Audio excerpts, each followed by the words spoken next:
உப்புக்குட்டை சிலுக்கு வட மாவட்டம் இறுதிக்கட்டில் உப்புக்குட்டை சிலுக்குக்கு ஃபேன்ஸ் ரொம்பவே இருக்காங்க. அதோட ரன்னிங் பார்க்கறதுக்கு அவ்வளோ ரசிகர்கள்.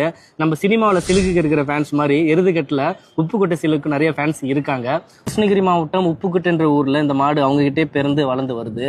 கன்று விடும் திருவிழாவில் ஆட்ட நாயகின்னு கூட சொல்லுவாங்க. கன்று விடும் திருவிழாவில் 3 வருஷம் கிட்டத்தட்ட அவங்க சொல்லி பிரைஸ் அடிச்சாங்கன்னு சொல்ல முடியும். 2021, 22, 23 3 வருடத்துல மட்டும் கன்று விடும் திருவிழாவில் 30 முதல் பரிசுக்கு மேலே வின் பண்ணியிருக்கிறாங்க. முதல் பரிசு மட்டுமே 30 பரிசுக்கு மேலே வின் பண்ணியிருக்கிறாங்க. அதை தொடர்ந்து பெரிய தெருவுக்கும் எடுத்துட்டு வராங்க. பெரிய தெருவில் வேலூர், திருப்பத்தூர், திருவண்ணாமலை, தருமபுரி, ஆந்திரா பக்கத்தில் எல்லா இடத்துலையும் விட்டுருக்குறாங்க. எல்லா இடத்துலையுமே 10 பரிசுக்குள்ள வின் பண்ணியிருக்குது. என்ன ஒரு காவலன்னா முதல் பரிசு எங்கே வெற்றி பெறலை. பட் இருந்தாலும் செம்ம பேருங்க. தயங்காம எல்லா பெரிய தெருவுக்கு எடுத்துட்டு போய் போடுவாங்க. அதே அவங்க கிட்ட பெரிய கெத்து தான். களமே பெரிய காலத்துல எடுத்து தைரியமா விடுவாங்க. உப்புக்குட்டை சிலுக்கு வேற லெவல் தலைவி. கண்டிப்பா இனி வரும் வீதியில முதல் பரிசுக்காக வெயிட் பண்ணிட்டு இருக்கேன். யாரெல்லாம் முதல் பரிசு அடிக்கிறதுக்காக வெயிட் பண்ணிட்டு இருக்கீங்க கமெண்ட் பாக்ஸ்ல மறக்காம கமெண்ட் பண்ணுங்க.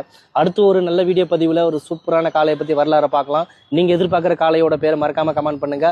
Bye bye.